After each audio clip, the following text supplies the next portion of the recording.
दोस्तों नमस्कार। Finance maestro के ऑफिशियल यूट्यूब चैनल पे आपका स्वागत है। दोस्तों इलेक्शन का माहौल है और इस माहौल में मार्केट के अंदर बहुत सारी वोलेटिलिटी हम लोगों को देखने को मिल रही है।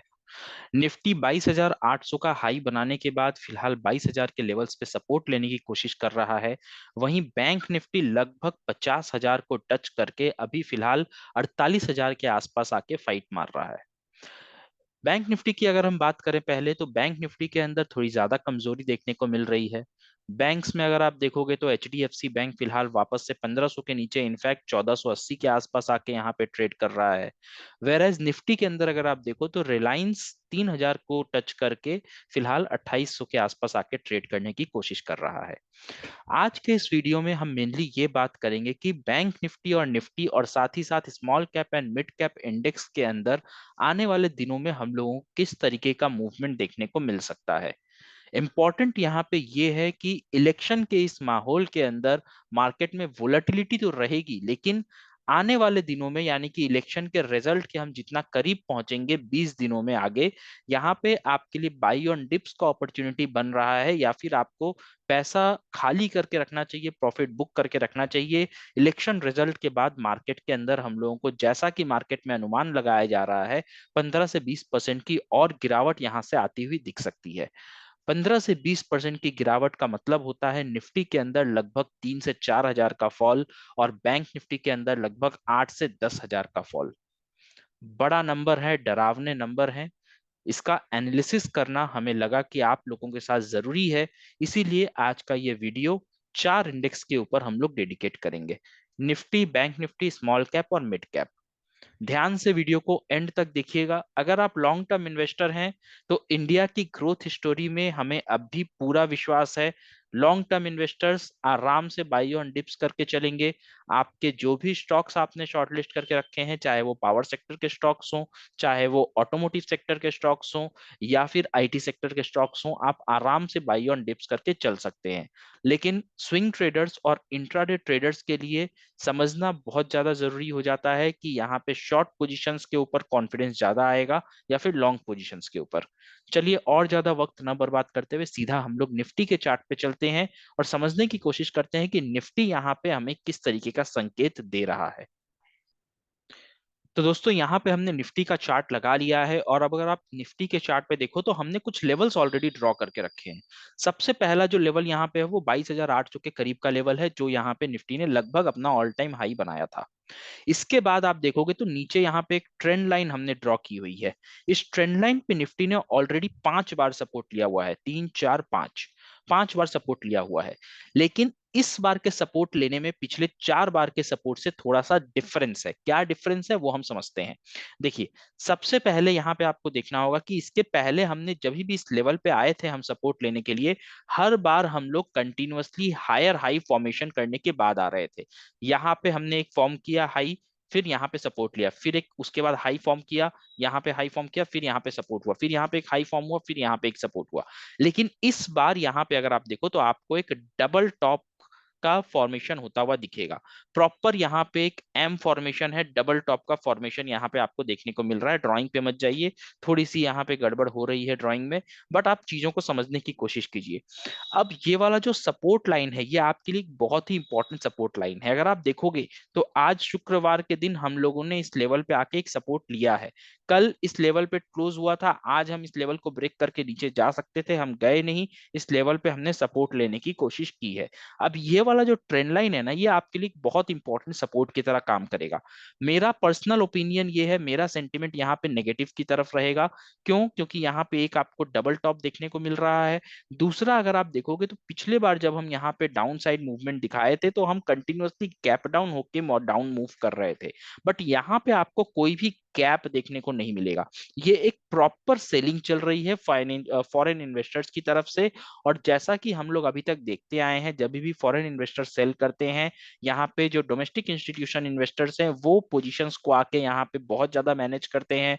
म्यूचुअल फंड में जैसा कि अप्रैल महीने में 20,000 करोड़ का एसआईपीज आया है, तो वो सारे पैसे मार्केट के अंदर लगने शुरू हो जाते हैं डोमेस्टिक इन्वेस्टर्स द्वारा। लेकिन इस बार यहाँ पे डोमेस्टिक इन्वेस्टर्स बाई तो कर रहे हैं, लेकिन फॉरेन इन्वेस्टर्स की जो सेलिंग सेलिंग है वो बहुत ज्यादा अग्रेसिव है। इनफैक्ट पिछले 7 दिनों के अंदर फॉरेन इन्वेस्टर्स ने, आपको जान के हैरत होगी, लगभग 25,000 करोड़ का यहाँ पे सेलिंग किया है, 25,000 करोड़। डेफिनेटली ये पैसा जो है वो मार्केट में वापस आएगा, लेकिन ये पैसा आने में अभी वक्त लगेगा। कम से कम इलेक्शन रिजल्ट्स जब तक कुछ यहाँ पे क्लियर नहीं हो जाता कि मेजॉरिटी किस गवर्नमेंट को मिलने वाली है, क्या यहाँ पे हम लोगों को वापस से स्टेबल मोदी गवर्नमेंट मिलेगा या फिर इंडिया ब्लॉक का गवर्नमेंट आएगा, जब तक इस पे थोड़ा सा क्लैरिटी नहीं आ जाता तब तक फॉरेन इन्वेस्टर्स का पैसा वापस मार्केट के अंदर घुसेगा नहीं। और इस सिनेरियो के अंदर आपको मार्केट में वोलेटिलिटी बनती हुई दिखाई देगी। तो अब प्रश्न ये है कि हम लोग यहाँ पे करें क्या। तो देखिए, जो अच्छे स्टॉक्स हैं, अगर आप चाहे स्विंग ट्रेड कर रहे हो या आप इंट्राडे ट्रेड कर रहे हो, जो अच्छे स्टॉक्स हैं उसको आप 2 से 3% के लिए, इंट्राडे के लिए 2 से 3% के लिए आप यहाँ पे बाई करते चलिए। स्विंग ट्रेडर्स यहाँ पे थोड़ा सा आप दूर रहिए। इंट्राडे ट्रेडर्स को मैं क्यों बोल रहा हूँ, क्योंकि आज जैसे जुपिटर वैगन यहाँ पे आपको बहुत अच्छा एक 15-16% का रिटर्न दे दिया, उसी तरह से आपको 2 दिन पहले आपको ट्रेल के अंदर बहुत अच्छा रिटर्न मिला था, 5% का एक अपर सर्किट यहाँ पे लग गया था। तो जो अच्छे स्टॉक्स हैं पावर सेक्टर के, रेलवे सेक्टर के, पीएसयूज के, वो आपको इंट्राडे लेवल पे प्रॉफिट देंगे। तो आप इंट्राडे लेवल पे जो भी आपके स्टॉक रडार पे आते हैं, आप एक अच्छे स्टॉप लॉस के साथ उसको होल्ड करके, उसको बाई करके आप चल सकते हैं। लेकिन अगर आप स्विंग ट्रेडर हैं, स्विंग ट्रेडर में भी अगर आपका यहाँ पे टाइम फ्रेम कम रहता है, यानी कि आप 2 महीने 3 महीने के पर्सपेक्टिव से स्टॉक्स को बाई करते हो, तो उस सिनेरियो के अंदर बहुत ज्यादा अग्रेसिव बाइंग मत कीजिए। अपने हाथ में कैश रखिए सो दैट नीचे के लेवल्स पे आप खरीद पाओ। बाई करिए, स्टॉक्स को पकड़िए, लेकिन फुल क्वांटिटी के अंदर फुल कैपेसिटी को यूटिलाइज करके आप यहाँ पे पोजीशंस बिल्डअप मत कीजिए। अगर आप इंडेक्स के ऊपर काम करते हो तो यहाँ पे आपके लिए ये वाला लेवल बहुत ज्यादा इंपॉर्टेंट है। ये लेवल कब मिटिगेट होगा, जब हम लोग वापस से यहाँ पे लगभग लगभग 22,350 को क्रॉस कर लेंगे, तब ये वाला मेरा जो लेवल है इसको हम मिटिगेट कर देंगे और ये रिस्क आपका खत्म हो जाएगा। लेकिन फिलहाल जब तक हम 22,350 के नीचे निफ्टी के अंदर ट्रेड कर रहे हैं, तब तक हमें ये सोच के चलना पड़ेगा कि अगर हम इस ट्रेंड लाइन को ब्रेक करते हैं और उसके बाद ये वाला जो सपोर्ट लाइन बना हुआ है, ये वाला सपोर्ट लाइन अगर आप देखोगे तो एक बहुत ही इंपॉर्टेंट क्रिटिकल सपोर्ट लाइन है, जो कि लगभग 21,800 के करीब बना हुआ है। तो ये सपोर्ट हमारे लिए बहुत ही ज्यादा इंपॉर्टेंट हो जाएगा, और इसको अगर हम ब्रेक करेंगे तो आपको निफ्टी के अंदर 21,200 का लेवल्स भी आता हुआ दिख सकता है। तो इन पॉइंट्स को आप माइंड में रखिएगा कोई भी पोजीशंस बनाने के पहले।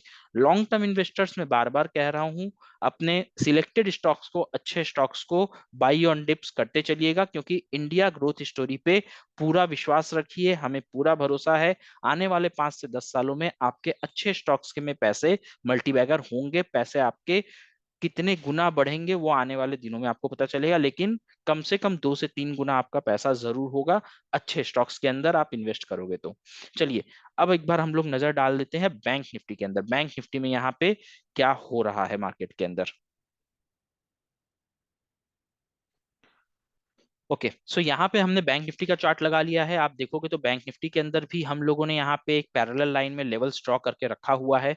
यहाँ पे एक चैनल के अंदर बैंक निफ्टी ट्रेड करने की कोशिश कर रहा था, और अभी फिलहाल आप देखो तो यहाँ पे हम एक नेगेटिव चैनल के अंदर आके खड़े हुए हैं। अब यहाँ पे ये नेगेटिव चैनल हमारे लिए थोड़ा सा ज्यादा इंपॉर्टेंट इसलिए हो जा रहा है क्योंकि टॉप पे यहाँ पे एक, अगर आप देखो तो एक शूटिंग स्टार यहाँ पे बना था। ये टॉप पे शूटिंग स्टार बना था और इसको हम लोगों ने लगातार डाउन साइड में मूवमेंट दिखाई है। यहाँ पे कोई रीटेस्ट तक नहीं हुआ है, एक भी कैंडल यहाँ पे ग्रीन नहीं है, लगातार रेड कैंडल्स डेली चार्ट पे हम लोग देख रहे हैं। लगातार अगर आप देखोगे तो करीब करीब ये 10 से 11 सेशंस का डेटा है, हम लोग लगातार यहाँ पे नेगेटिविटी दिखा रहे हैं। इसके साथ ही साथ अगर आप आज का दिन देखोगे बैंक निफ्टी में, तो आज भी जब हम इस सपोर्ट लेवल पे आए हैं तो एक नेगेटिव कैंडल के साथ हम लोगों ने क्लोजिंग किया है। तो इस लेवल का ब्रेकडाउन अगर बैंक निफ्टी में होता है तो अगला सपोर्ट आप लोगों को 46,700 के करीब यहाँ पे देखने को मिलेगा, जो कि ये वाली लाइन है। और इसके नीचे अगर हम बैंक निफ्टी में निकलना शुरू करते हैं, देन आपके लिए विंडो और ज्यादा ओपन हो जाएगा, जो कि हम 46,000 और उसके बाद लगभग लगभग 44,800 के लेवल्स तक आ पाएंगे। ये 44,800 का लेवल्स है, और ये है आपका 46,000 का लेवल्स। ये लेवल्स को आपको माइंड में रखना है बैंक निफ्टी के लिए। बैंक निफ्टी के अंदर नेगेटिविटी थोड़ी सी ज्यादा है, क्योंकि HDFC बैंक यहाँ पे बिल्कुल भी सपोर्ट नहीं कर रहा है, और जैसा कि आपको पता है HDFC बैंक का वेटेज जो है वो सबसे ज्यादा है इस इंडेक्स के अंदर। तो HDFC बैंक अगर वीक रहेगा, HDFC बैंक अगर आपको सपोर्ट नहीं करेगा, तो बैंक निफ्टी यहाँ पे बहुत ज्यादा अपसाइड मोमेंटम या मूवमेंट आपको दिखाने वाला नहीं है। चार्ट आपको यही कह रहा है कि बैंक निफ्टी के अंदर लॉन्ग पोजीशंस बनाने से थोड़ा सा बचें। लॉन्ग पोजीशंस अगर आप बनाएंगे तो एक स्ट्रिक्ट स्टॉप लॉस के साथ लॉन्ग पोजीशंस बनाइए, अदरवाइज आपको अननेसेसरली बहुत ज्यादा लॉस सहना पड़ेगा।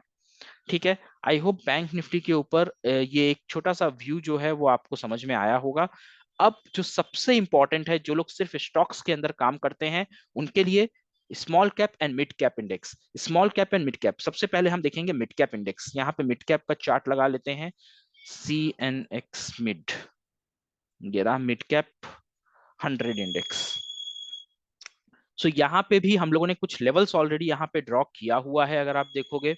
सो यहाँ पे जो सबसे क्रिटिकल चीज यहाँ पे दिख रही है, जो कि हम लोगों को बैंक निफ्टी निफ्टी में मिसिंग लग रही थी, इनफैक्ट बैंक निफ्टी में नहीं निफ्टी में मिसिंग थी, वो ये थी कि यहाँ पे आप देखो कंटिन्यूअसली एक हायर हाई बना है, और यहाँ पे जो लो पोजीशन है, यहाँ पे जो लोअर एंड निकल के आ रहा है वो 47,960, यानी कि लगभग लगभग आप मान लो 48,000 का जो लेवल है वो आपका मिड कैप इंडेक्स के लिए एक सपोर्ट की तरह काम करेगा।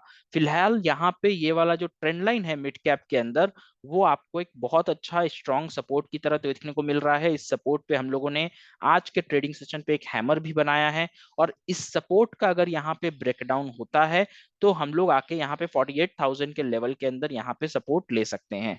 ठीक है। इस लेवल को अगर हम ब्रेक करेंगे तो मार्च महीने में हम लोग जिस लेवल पे आके सपोर्ट लिए थे, यानी कि 45,600 के आसपास, हम इस लेवल पे आके नेक्स्ट सपोर्ट लेंगे। लेकिन इसका मेरे को चांसेस बहुत ज्यादा कम लग रहा है, क्योंकि DII यहाँ पे बहुत सारा फंड लेके बैठे हुए हैं, वो यहाँ पे मार्केट को संभाल लेंगे। लेकिन अगर यहाँ पे जिस तरीके का इलेक्शन सेंटिमेंट चल रहा है, इलेक्शन के अंदर अगर कुछ भी नेगेटिव न्यूज आती है, तो सबसे ज्यादा पिटाई यहाँ पे स्मॉल कैप और मिड कैप शेयर्स की ही होने वाली है। तो इसीलिए मिड कैप स्टॉक्स को आप खरीदिए जरूर, लेकिन अपने हाथ में थोड़ा सा कैश रख के खरीदिए, क्योंकि यहाँ पे जिस तरीके का मोदी जी के अभी कमेंट्स आ रहे हैं, जिस तरीके का पर्सपेक्टिव यहाँ पे इंडिया ब्लॉक सेट कर रहा है, और बीजेपी गवर्नमेंट उस पर्सपेक्टिव में फंसती चली जा रही है, यहाँ पे बहुत ज्यादा कुछ क्लियर इंडिकेशन, यहाँ पे वेव काइंड ऑफ चीज कुछ दिख नहीं रहा है बीजेपी के फेवर में। तो इस वजह से यहाँ पे ऐसा फील हो रहा है कि मार्केट के अंदर करेक्शन जो आएगा वो बहुत तगड़ा करेक्शन आएगा, या फिर करेक्शन नहीं भी आए, वोलेटिलिटी भी अगर दिखाई देगी तो बहुत तगड़ी वोलेटिलिटी यहाँ पे दिखाई देने वाली है। तो मार्केट में पैसा लगाइए, लेकिन कुछ फंड्स को हाथ में रख के लगाइए, और इन लेवल्स को अपने माइंड में रखिए। स्मॉल कैप मिड कैप का चार्ट जरूर देखते रहिए, सिर्फ स्टॉक के ऊपर फोकस मत खींचिए। राइट। चलिए, अब हम लोग एक बार स्मॉल कैप इंडेक्स का चार्ट देख लेते हैं। मिड कैप इंडेक्स के अंदर आई होप आपको ये छोटी सी 2 मिनट की एनालिसिस आपको पसंद आ गई होगी, समझ में आ गया होगा कि ये वाला जो लेवल हम लोगों का बना हुआ है, इस ट्रेंड लाइन को अगर हम ब्रेक डाउन करते हैं तो 48,000, और 48,000 के नीचे अगर आप जाओगे तो 45,500, ये आपके दो important levels mid cap index के अंदर आपके इंपॉर्टेंट रहेंगे। चलिए, अब हम लोग सीधा चलते हैं स्मॉल कैप इंडेक्स के अंदर। निफ्टी स्मॉल कैप 100, यहां पे भी अगर आप देखो तो यहां पे कोई ट्रेंड लाइन एज सच नहीं बन रही है, लेकिन यहां पे एक हेड एंड शोल्डर का फॉर्मेशन हो सकता है। इसके लिए हम लोगों को वेट करना होगा कि इस सपोर्ट पे जो हम लोगों ने एक सुंदर सा हैमर आज बनाया है, इस हैमर का कंटिन्यूएशन हम लोगों को मिलता है या नहीं मिलता है।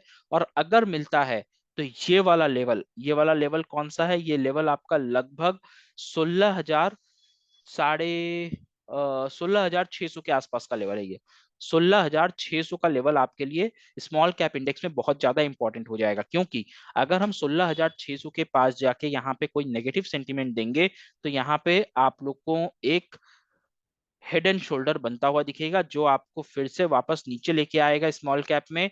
15,200 और 14,200 के आसपास आपका टारगेट्स हो सकता है।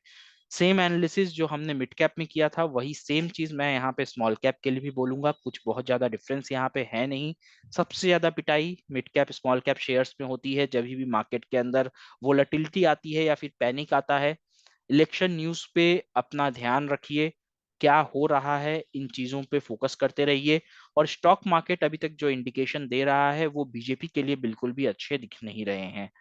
सेंटिमेंट नेगेटिविटी में है, चार्ट नेगेटिविटी में है, लेकिन आपको इन्वेस्टमेंट बहुत ध्यान से संभल के करना है, क्योंकि एक न्यूज पॉजिटिव आएगी, कोई कोई चीज भी अगर बीजेपी के फेवर में आता है, यहाँ पे एक अच्छा फेज अगर बीजेपी के लिए इलेक्शन का निकल जाता है, तो फिर से हम लोग बाउंस बैक जरूर करेंगे। आपको एनालिसिस के अंदर सब कुछ समझ में आया हो तो वीडियो को लाइक कर दीजिएगा, चैनल को सब्सक्राइब कर दीजिएगा, और अगर आपके पास कुछ सवाल हो, कोई डाउट्स हो, कोई क्वेरीज हो, तो जरूर कमेंट बॉक्स में बताइएगा, हम डेफिनेटली कोशिश करेंगे उसको आंसर करने की। चलिए मिलते हैं अगले वीडियो में, तब तक अपना बहुत ख्याल रखिए, सुरक्षित रहिए।